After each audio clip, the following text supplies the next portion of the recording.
Congratulations! You are preparing to study abroad. Deciding to study abroad is a great opportunity to learn in a different country and increase your knowledge of the world. You are going to see and discover many new things and meet new people. Studying abroad allows you to explore new cultures, enhance your UC studies, and get international experience, which are all important in today's global job market. Studying abroad can be an amazing and life-changing experience, but it can be challenging in a very personal way. Being in a new place and encountering a different culture can be overwhelming for some students. I traveled abroad last summer. I was so excited, but a little anxious because I didn't know what to expect. I assumed certain things would be different. I knew to expect different language, food, and weather. I made sure to learn a few phrases in the country's language and how to exchange my dollars to local currency. But here's the thing. Most people don't really make plans for their mental health. When I went abroad, I found out I was not prepared for how it would affect me on a deeper level. When I first arrived, things were going well. I was having a lot of fun and was really enjoying my class. But after the first 2 weeks, I really started missing my family and friends back home. I realized that they were just a phone call away, but I still felt like I was missing out. I found myself always wondering what they were doing. My fellow students would invite me to go with them to explore the city, but I didn't want to. I would stay in, sleep, eat, and I was always on Facebook and Instagram. I was starting to regret my decision to study abroad.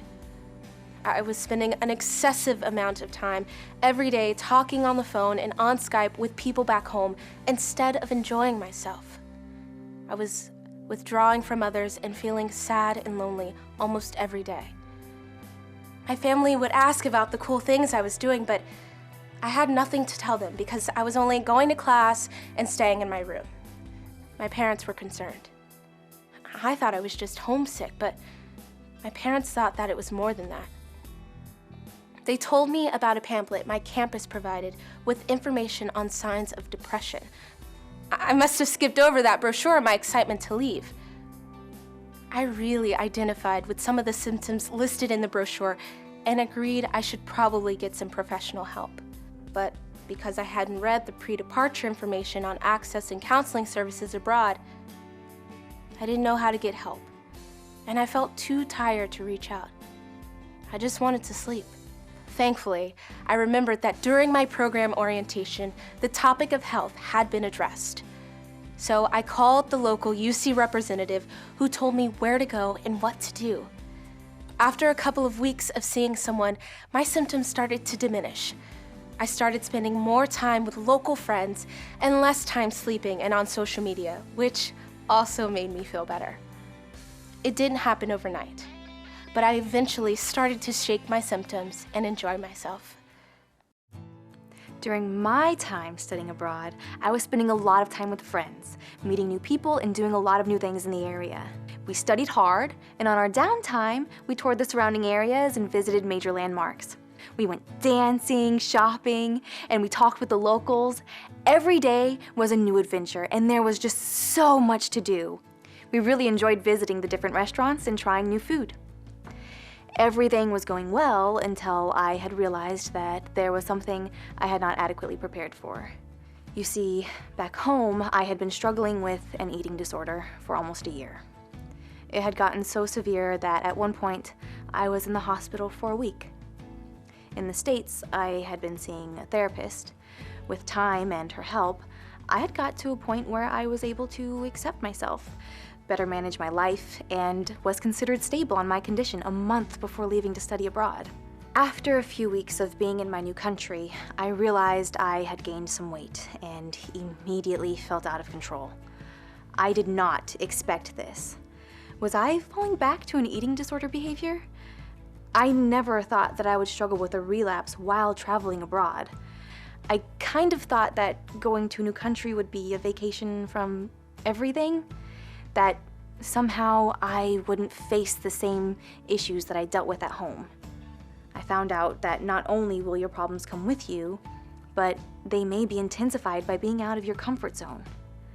I was confronted with so many new things that I no longer had the routine I had back home.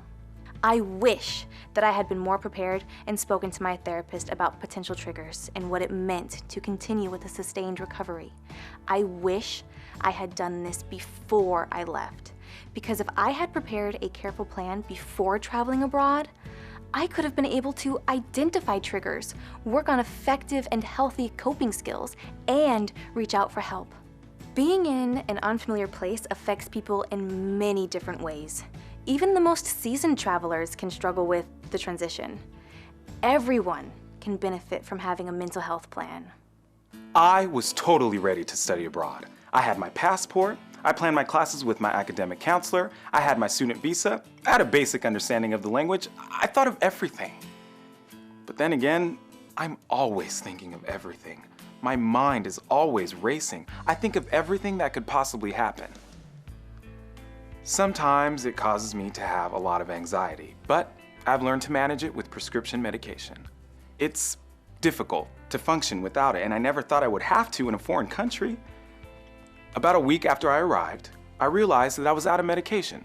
I wasn't worried though. I would just find a pharmacy and get my prescription refilled, right?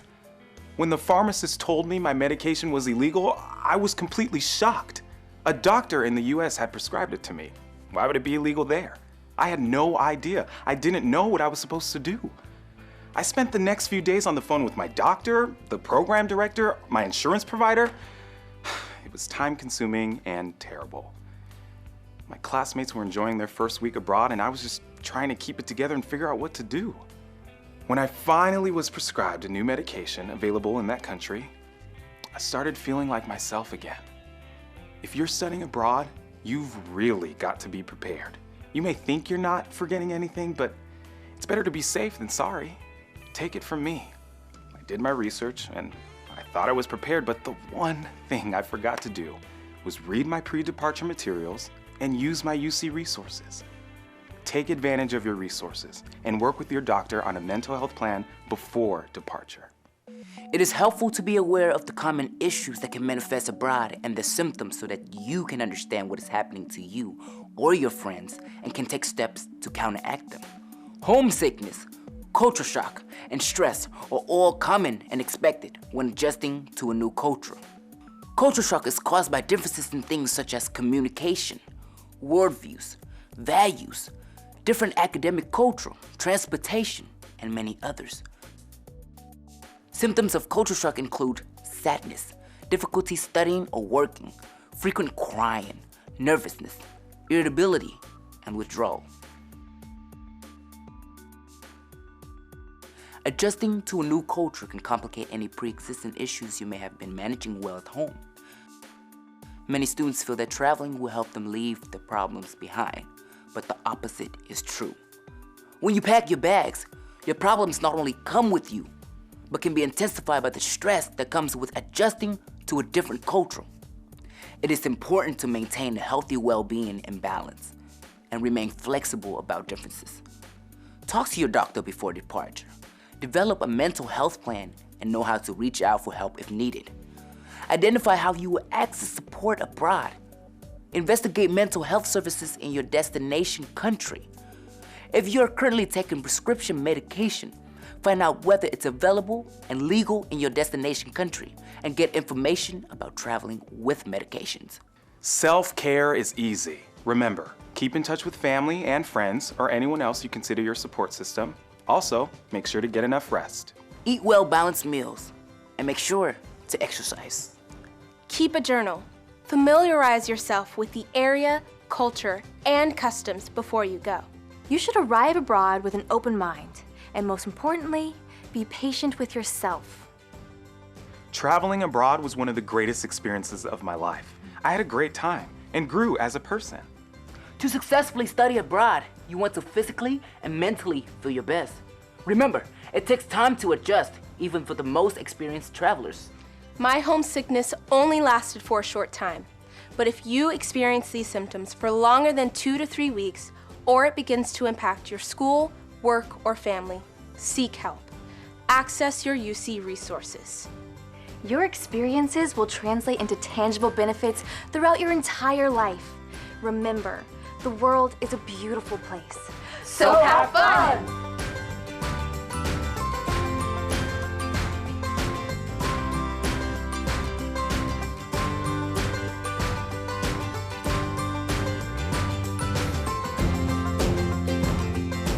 Other common struggles while abroad include feelings of isolation, fear, or confusion for LGBTQI students, unexpected pregnancy, contracting a sexually transmitted disease, alcohol and/or substance abuse.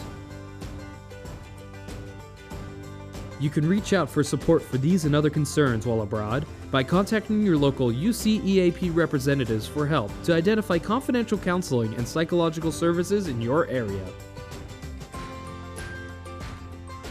For confidential support during pre- or post-departure, contact Counseling and Psychological Services at 510-642-9494. Additional help is available at the Tang Center or by visiting our website.